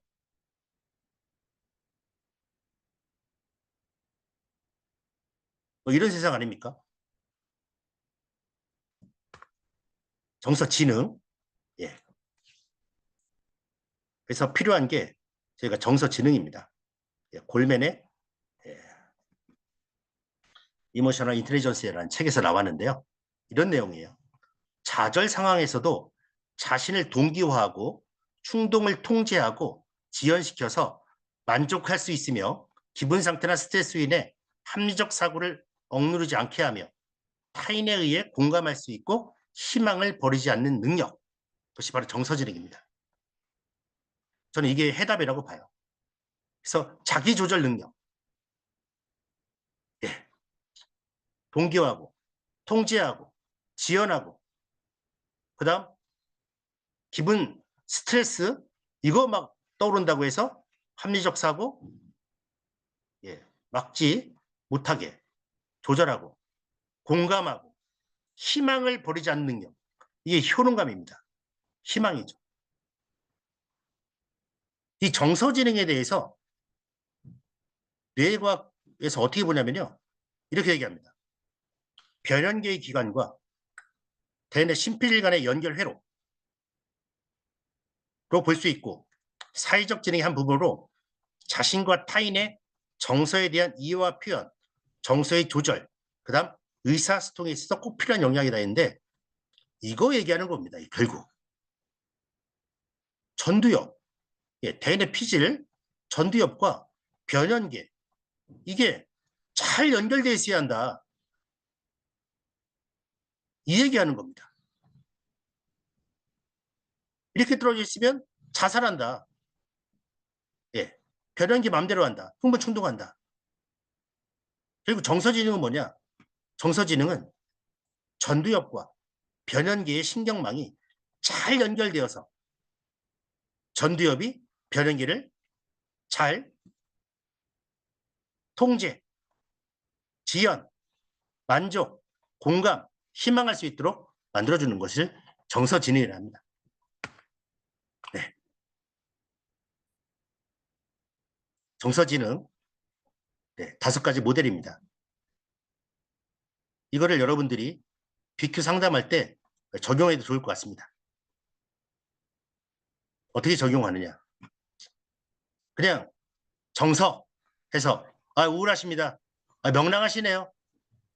하지 마시고 네, 하셔도 되죠.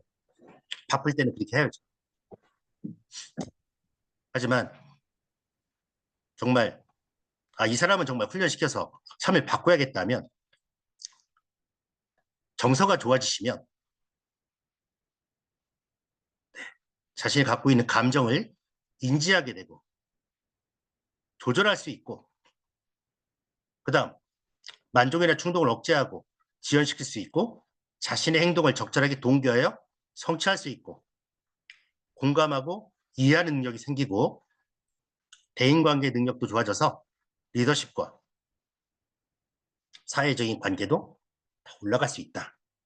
그래서 정서에 지금 아이들이 문제가 있고 여러분도 정서에 문제가 있는데 이 누르피드 훈련을 하게 되면 이 5가지 자기인식, 정서조절, 동기화, 공감, 대인관계 능력이 좋아진다.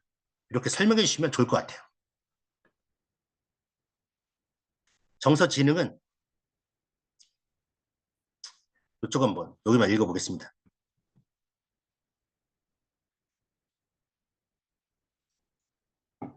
제가 아는 교수님이에요. 누구나 공부가 재밌을 수는 없어요. 그러나 재미없다 할지라도 그것에 더 큰 목표를 두고 정서를 관리하는 능력. 이것이 학습과 직접적 연관을 보입니다. 그렇죠? 하기 싫어도 내 정서를 조절해서 도전할 수 있도록 하는 능력. 정서지능입니다. 얼마나 중요합니까? 김승현. 네. 코렐대 1학년. 토플 120점 만점에 116점. SAT 2,400점 만점에 2,350점. 심상원. 김경돈. 하버드대. 이 브라운대.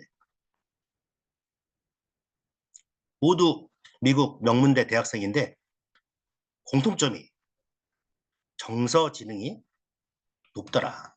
이 얘기입니다.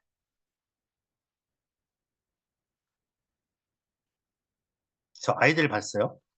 정서 지능이 집중, 자기 동기와 만족 지연 능력에 영향을 끼치고 정서 지능이 높은 아이들은 즉각적 충동을 잘 참아내고 좌절을 이겨낼 수 있다.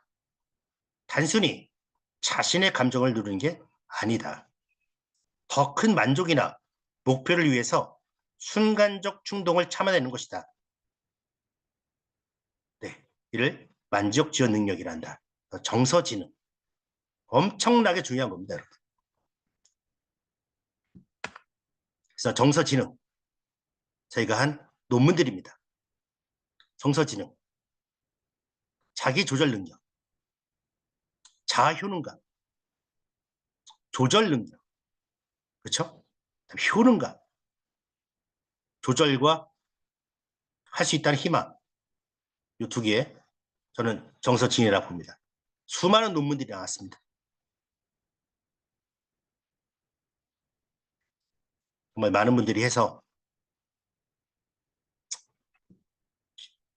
알려줬으면 좋겠습니다. 행동입니다.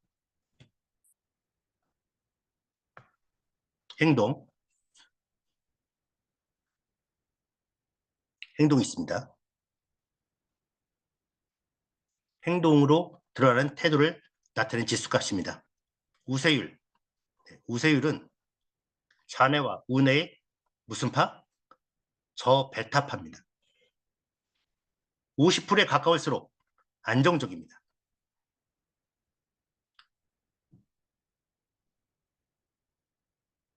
잘못됐네요. 좌뇌의 우세율이 우뇌보다 높으면 외향, 적극, 개방적이고 너무 강하면 조급, 과격, 간섭적 경향이 높아지고 반대면 내성, 신중함, 심하면 자기방어적, 강박증, 폐쇄적, 그다음에 부정적 경향이 높아집니다. 행동, 관계성입니다. 관계성. 그러니까 좌측이 강하다. 좌측이 강하면 이 관계성이 아주 적극적으로 바뀐다는 겁니다. 개방적이고 적극적. 좌뇌입니다. 우뇌가 강하면 내성적 신중함, 관계가 그렇다는 겁니다. 저 베타파. 이게 이제 활성뇌파죠. 활성뇌파. 종합점수는 종합하여 100점 만점을 계산한 것이며 40, 60 냈으면 안정적이다. 60점 이상이면 긍정적인 성향. 여기서 말하는 긍정적인 성향은 뭐 웃고 막 기쁘고가 아니라 관계에 대해서 긍정적이라는 겁니다. 외향적이고 적극적이고 개방적이라는 거지 웃고 떠든다는 게 아니에요. 40점 이하면 부정적이다. 부정적이다 해서 울고 때리고 이런 게 아닙니다. 관계에 대해서 약간 신중하거나 의심이 있거나 내성적이라는 겁니다. 아시죠? 이걸 저희 상담하시는 분 보니까 아우 긍정적이시고요. 이거 아유 부정적인 관계가 그렇다는 겁니다. 네. 여기 문제도 결국 전두엽의 불균형에 의해서 나타납니다. 좌측이 너무 강하다. 강할 때 좌뇌가 20% 정도 우뇌보다 강하면 예, 긍정, 여기서 말하는 긍정 뭐라고 했죠? 개방적이고 적극적이고 뭐라고 했죠? 외향적, 적극적, 개방적. 지나치게 강하면 새로운 것을 싫어합니다. 지나치게 강하면 내가 원하는 것만 하게 됩니다. 강박적인 생각도 들게 되고 과민해지고 공격적이고 너무나 적극적이 됩니다. 베타파 우측이 너무 강할 때는 어둡다고 봅니다. 네, 어두워져요.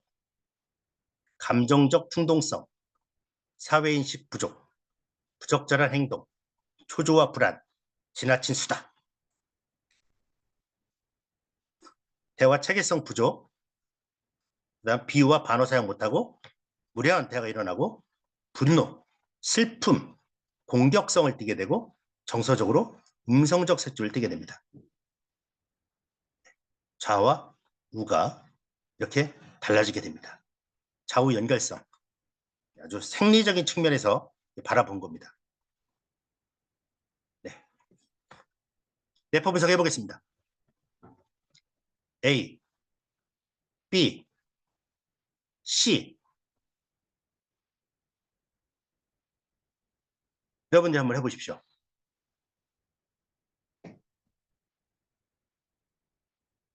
좌뇌, 우뇌. 우뇌 저 베타파가 상당히 강하신 분이고 50, 50 아주 안정이 되신 분이고 좌뇌 저 베타파가 2점. 여기는 97점. 할 수 있겠죠? 이 브레인 맵을 이렇게 같이 맞춰봤습니다.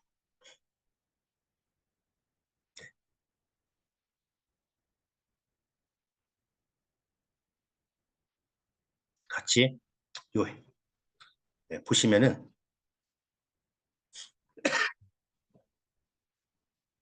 하실 수 있겠죠? 네. 우뇌, 여기 좌뇌. 네. 좌뇌가 강하면 외향, 적극, 개방 강하면 조급, 과격, 간섭적 경향. 나만 최고다. 예, 이런 성향입니다.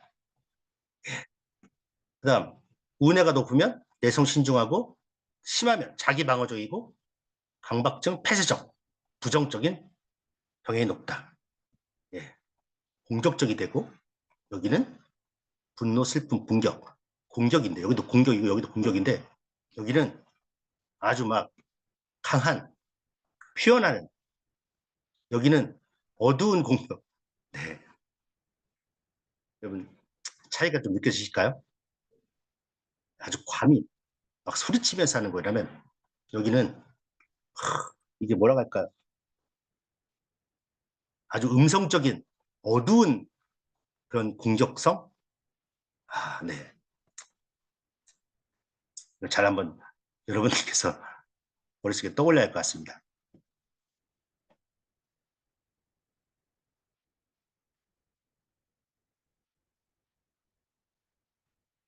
그다음 자네와 운의 역할 보겠습니다. 네. 자네형이냐, 뭐 운해형이냐 했을 때 상담할 때 도움이 될 것 같습니다. 자네는 공부뇌, 운해는 놀이뇌 이렇게 되어 있습니다. 언어, 숫자, 논리, 순서, 직선, 분석, 연속, 습관. 운해는 그림, 색상, 공간, 상상, 리듬, 총체, 동시, 창조 이렇게 되어 있고요. SBS에서 나온 이게 전내 모델이에요. 이쪽이 전두엽입니다. 네. 좌뇌 전두엽, 우뇌 전두엽. 여기 이제 변연계예요. 네. 네. 좌뇌 변연계, 우뇌 변연계 이렇게 되어 있습니다. 좌뇌 전두엽은 조직, 논리, 수학적이다. 좌뇌 변연계는 순차, 기계, 보수적이다. 우뇌 전두엽은 창의, 상상, 아이디어 풍부하고 직관적이다. 이렇게 얘기하고요. 우뇌 변연계는 감정, 진화, 통찰력이 좋다. 네, 이렇게 나눴습니다. 자운의 수평적 모델, 자운의 균형을 얘기합니다. 네, 수평적 모델. 이렇게 잘 맞이한다는 겁니다. 이렇게 수평적으로. 좌뇌, 언어뇌라고 하는 좌뇌는 언어 구사 능력이 운에 비해 우수해서 언어적 사고가 뛰어나며 분석, 논리적 사고를 바탕으로 합리적 사고를 도출합니다. 합리적 방법을 제시하기 위해 감정보다 이성적으로 접근하며 사실적이고 현실적인 방법을 선택한 것이 우선하기 때문에 예측이 불가능하거나 기존에 사용하지 않던 방식을 버리고 새로운 방식을 선택하는 것에 어려워합니다. 좌뇌, 새로운 것을 별로 싫어합니다. 아까 보니까 좌측이 강한 분들, 베타바 좌측이 너무 강할 때는 새로운 것을 싫어한다. 네. 뭐 데이터가 무조건 있어야 합니다. 예전에 뭐 했냐? 그랬으면 오케이. 안 해봤냐? 안 한다. 그 공무원분들이 많이 그런 게 하던데 공무원분들이 다 좌뇌 스타일인가요? 응답입니다. 네. 운해. 예술내라고 하는 운해는 예술적 감각을 위해 필요하는 창의력과 상상력을 담당하며 전체적인 패턴을 잘 인식할 뿐만 아니라 사물과 현상에 대해 직감, 이해 능력이 있어서 한 번에 전체의 사물을 이해하고 들어온 정보를 즉각적으로 처리하게 됩니다. 문제를 해결하는 방법에서도 새롭고 창조적인 해결 방법을 제시한 기질이 있으며 언어를 사용하는 성향은 비직선적이고 비언어적 표현에 능숙하다. 그래서 이렇게 예술하시는 분들은 말보다는 비언어. 네. 그래서 자운의 균형이 잘 맞이한다는 겁니다. 잘 인식하고 논리적이고 확산적 사고를 할 수 있고 문제 해결 능력, 학습 능력, 사회 적응 능력, 언어 구사 능력 등의 개선으로 개인의 리더십 함양에 큰 도움을 준다. 아까 이쪽 부분이 있죠. 자운의 균형이 아주 잘 맞습니다. 그러면 좌뇌에서 하는 역할과 운에서 하는 역할을 얘기해 주시면서 예, 자네 운의 균형이 너무 잘 맞다. 그럴 때는 예, 논리적이고 확산적 사고를 할 수 있고 문제 해결 능력이나 학습 능력, 사회 적응 능력, 언어 구사 능력도 아주 잘 좋다. 그리고 만약에 이렇게 좌우 연결이 아주 안 되시는 분들에게는 이런 얘기를 해야 합니다. 네. 후천적 교육, 반복적, 후천적으로 뉴로피드백 훈련을 반복적으로 훈련하면 네, 부족한 부분이 예, 자네가 부족한 부분, 운해가 부족한 이런 분들도 서로 예, 수평적으로 좌우 연결이 잘 맞을 수 있다. 이렇게 얘기를 해주시면 되겠습니다. 뇌파 분석의 의의입니다. 뇌파 분석은 상담자의 특정 행동에 대한 이유를 알 수가 있습니다. 왜 이 사람이 이렇게 움직일까? 왜 이 사람이 이럴까? 이 사람의 정서, 이 사람의 행동에 대해서 이유를 알 수가 있습니다. 그 다음, 잃어버린 연결고리를 제공할 수가 있습니다. 왜 여기서만 이렇게 하고 밖에 나가서는 왜 안 할까? 인지 능력이 부족한가? 잠을 잘못 자서 그런가? 정서가 부모님과의 어떤 문제? 행동이 너무 자측이네? 너무 강한데? 또 우측이면 이 사람 아무것도 너무 부정적이고 너무 내성적인가? 그래서 상담자나 고객의 뇌에서 일어나고 현상을 보게 돼서 상담을 통해서 뇌와 몸을 개선하는 일들을 상담을 할 수 있게 됩니다. 먼저 뇌부터 달라져야 삶이 바뀝니다. 네.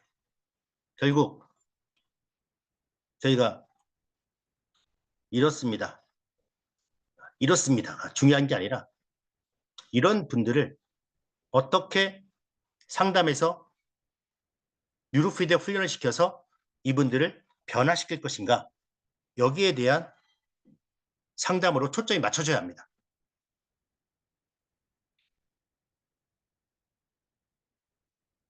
뇌파 상담은 내담자의 행동 양식이 어떤지 좀 더 깊이 들어가면 이 사람이 어떤 문제적 사고와 상황에 대처한 양식이 현실에 맞지 않는 투쟁인지 삶과 엄청난 스트레스를 받으며 싸우고 있는지 아니면 아유 됐다 하고 도피하는 유형인가 관심을 좀 가져야 합니다.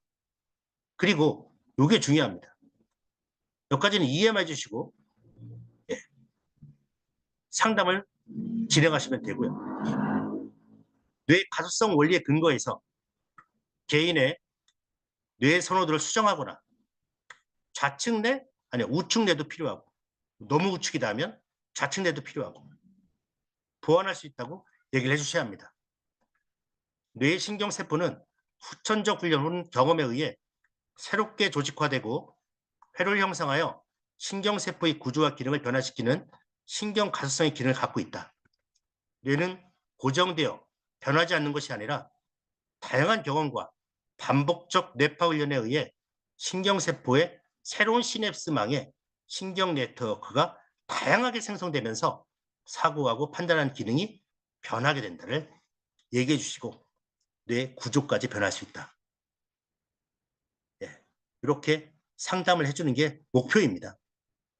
여기까지 믿음을 갖고 끌어올 수 있냐? 예, 좀 재밌는 얘기를 할 건데요. 여러분들이 상담하면서 이제 많은 이와 비슷한 분들을 만나게 될 겁니다. 허만의 전뇌 모델이에요. A, B, C, D 네 부류로 나눠서 어떻게 상담을 할 것인지 알아보도록 하겠습니다. 자상뇌 이쪽 부분입니다. 이런 분들입니다. 이쪽 분들 많이 쓰시는 분들 만나게 될 겁니다. 이성적으로 논리적이고 수리적이고 분석 능력이 있는 분들이고, 현실 직시하고 감정 직관에 의존하지 않고 논리 분석 사실에 입각하여 복잡한 문제를 해결해 효율적 사고기를 담당합니다. 이성적이고 주장이 강하고 성취지향적이고 성과 위주의 성향을 보이고, 목표를 향한 집념이 강하고 어떤 대가를 치르더라도 성공해야 한다는 강박관념의 목표에 집착한 경향이 있습니다. 자상뇌입니다. 좌측 전두엽. 이 자상뇌의 특징이 어떤 분들이냐면, 볼게요. 자뇌 성향의 개인은 문제의 본질과 핵심을 논리적 사실에 입각하여 분석하는 능력이 있다고 주장하였으나, 너무 정확하고 고지식하기 때문에 융통성이 없다고 느껴집니다. 이런 분들 여러분 만나시게 될 겁니다. 따지는 분들, 딱 그거라고만 얘기하시는 분. 언어를 사용하는 능력에는 문장을 잘 구사하지만 형용사적인 감정 단어에는 큰 흥미를 느끼지 않는데, 이러한 성향은 현실을 모니터링하고 분석하여 사실적, 규범적이며 정확한 것을 선호하는 성향에 기인하는 것으로, 냉철하고 엄격하며 의사결정 시에 느낌이나 직감보다는 논리를 사용하십니다. 논리적이고 비평, 분석, 사실, 수리적인 분들입니다. 이런 분들 상담법입니다. 막 따지는 분들입니다. 많은 분들이 이런 분들 만날 겁니다. 뉴로 피드백의 신뢰성, 파나톡스, 이런 많은 질문, 아주 까다롭게 이성적이고 분석적이고 논리적으로 질문하시는 분들은 사실에 입각한 칭찬과 설명해 주는 것이 중요하고, 사실에 입각해서 설명해 주는 것이 중요합니다. 현재 입장에서 달성 가능한 상담 목표를 제시하는 것이 좋고, 논리적이고 사실적이며 비평적 시각을 가지고 있기 때문에 무조건적인 피드백과 공감은 상담자가 진실되지 않다고 느낄 수 있습니다. 네, 다 괜찮다, 이런 공감은 오히려 이런 분들에게는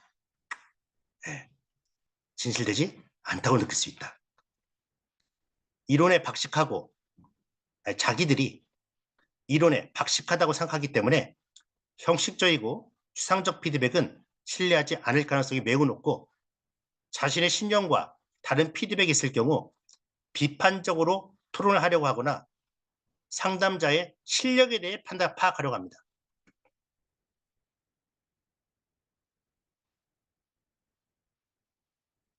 자기 생각과 좀 다르면은 비판적 시각으로 토론을 합니다. 그리고 너 얼마나 많이 알고 있니? 실력에 대해 파악하려고 합니다. 실제로 이론적 토론을 할 경우 자신이 갖고 있는 이론 혹은 신념에 타협하지 않으려는 성향이 강하므로, 이 토론에서 합의를 이루지 못할 경우 상담의 효과에 대해 의구심을 가질 것이고, 이렇게 한번 결정된 판단은 바꾸려고 하지 않기 때문에 상담을 효과적으로 이어가기 어렵습니다만, 상담자가 진실성과 전문성을 인정할 경우에는 상담 목표 달성에 효율적입니다. 여러분들이 만약에 이런 분들을 만나러 간다 했을 때는 좀 더 많이 아는, 위에 좀 많이 아는 분을 모시고 가는 게 훨씬 좋겠다. 자기들은 다 안다고 생각한다. 그리고 자기 생각과 다를 경우에는 토론을 시작한다. 이럴 때는 이런 토론이 가능한 분을 모시고 가는 게 좋겠습니다. 좌하 변형계입니다. 이쪽입니다. 보수적이고 계획적인 사고 능력을 꼽을 수 있으며, 과제를 추진하는 능력, 특히 구조적 활동이나 서류 정리를 하거나 일의 순서를 정함으로써 꼼꼼하고 정리정돈을 잘하시는 분, 정리정돈을 잘하시는 분입니다. 매우 완고한 면이 있고 시간과 절차에 맞추어서 정확하고 깔끔하게 원칙적으로 일을 처리하는 것을 중요시합니다. 관리자들의 명령에 잘 순응합니다. 저희 회사에도 이런 분이 있습니다. 오직 정리정돈, 완고, 네, 원칙, 딱 원칙적으로 하시는 분. 네. 다른 어떤 유연하게 할 일은 안 됩니다. 오직 원칙. 네.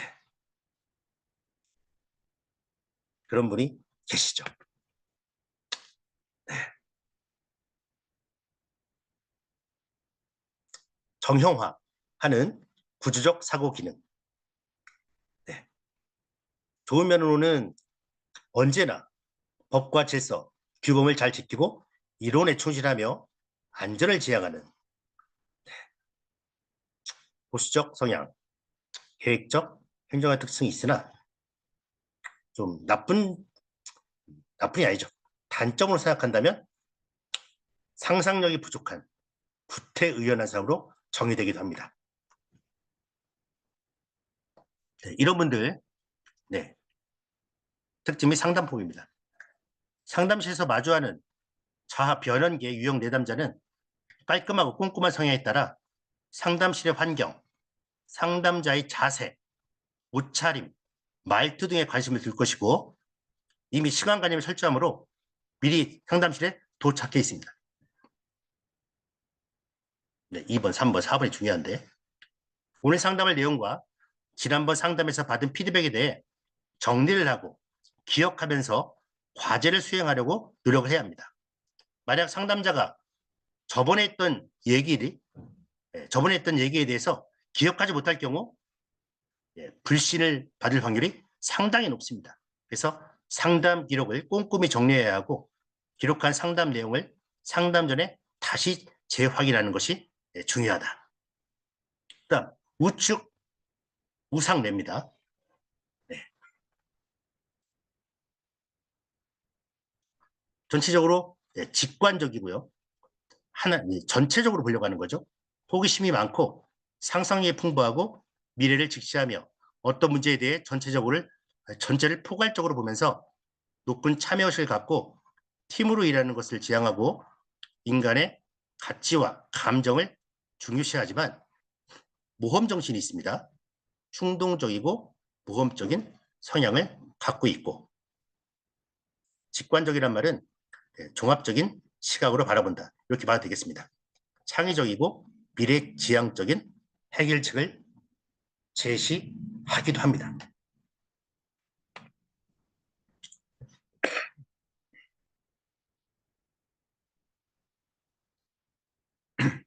집감이 뛰어나고요. 근데 그룹의 리더로 손색이 없다고 표현하나 반대로 무모한 면이 있어서 일을 처리하는 방법에 있어서 객관성 떨어지고 비현실적이고 엉뚱하다고 정의되기도 합니다. 네, 능력은 정말 대단한데 엉뚱한 얘기를 하시는 분들. 상담 현장에서 우상내 유형의 내담자를 대할 경우 상담자가 느끼는 상담 과정이 긍정적으로 보일 수도 있습니다. 근데 너무 적극적으로 자신의 감정과 의사를 표현하기 때문에 상담자와 내담자의 역할이 전도되는 상황이 올 수도 있습니다. 네. 이게 너무 이제 적극적이고 친근하고 적극적이고 우호적으로 오니까 이런 얘기 저런 얘기 하면서 하다 보니까 그분 얘기를 듣고 있는 이런 상에 이런 이제 역전되는 관계가 될 수도 있습니다. 상담에 적극적이어서 상담자의 피드백이 우호적이며 호의적인 태도를 보이고 자신의 감정도 가감없이 표현하기 때문에 상담이 상당히 빠르게 진척되는 것으로 느껴집니다. 그러나 충동적 성향이 있어서 상담의 단계를 뛰어넘는 혼란스러운 대화 패턴이 지속되기도 하기 때문에 상담 목표가 상실되기도 할 점도 있으니 꼭 메모하시면서 요 상담에 이런 어떤 기본적인 뼈대는 꼭 갖고 가시기 바랍니다. 우상내 유형의 상담 기법은 우상내를 갖고 있는 분들은 일반적 상담 패턴이 지루하게 느껴집니다. 그래서 상담자가 제시하는 새로운 과제, 다양한 프로그램을 함께 진행하는 게 좋습니다. 이런 분들에게는 어떠한 목표를 주고 과제를, 다양한 과제를 시켜주는 게 좋겠다. 한 가지 과제를 완수했을 때 격려나 칭찬, 심리적 보상을 충분하게 제시하면 호기심을 더 느끼고 열심히 실행하는 의지를 보입니다. 화이팅 하면서 열심히 하겠죠. 우상래 이용의 내담자 상담 과정에서 상담자에 대한 신뢰가 형성되면 최선을 다합니다. 하지만 상담 목표에 관심을 우선적으로 두는 것보다 목표가 중요한 게 아니라 상담자의 인간관계 형성에 더 집중할 수도 있습니다. 네. 뉴로피드백을 시켰는데 뉴로피드백을 더 열심히 하는 게 아니라 센터장님이나 지사장님과의 인간관계에 더 집착하는, 네. 내담자 상담할 때 관계 설정을 우호적이지만 전문가의 태도로 접근해야 한다. 네. 우상래였습니다. 재미있는 캐릭터입니다. 네. 우한입니다. 예, 이쪽입니다. 네. 집단주의 성향을 가지고 있어 익숙한 사람들과 대화하기를 좋아하고 타인의 생각과 관심을 두고 남을 설득할 능력이 있지만 때로는 감정에 따라 판단하기 때문에 정했던 목표와 방향을 바꾸는 성향도 있습니다. 음악 좋아하시고 수다 좋아하시고 아주 감정적이고 그다음에 직관적인 성향을 나타내며 독서를 좋아하고 생각을 표현하는 능력이 좋고, 네. 대인관계나 편지왕래, 가르침, 훈련 등의 단어로 분류가 됩니다. 팀 발전을 위해 협력에 열심히나, 네. 설득하기가 쉬워. 네. 잘 속아 넘어간다. 네. 사기를 제일 많이 당하시는 분들, 네. 이쪽이라고 보시면 됩니다. 우한에. 네. 우한에 전부 제가 이렇게 쓴 내용들은 허먼에 있던 내용들을 제가 뽑아왔습니다. 아주 인간적이고, 예, 감정적이고, 표현적이고, 감각적이고, 음악적이고, 영적 대인관계를 상당히 중시하는 분들입니다.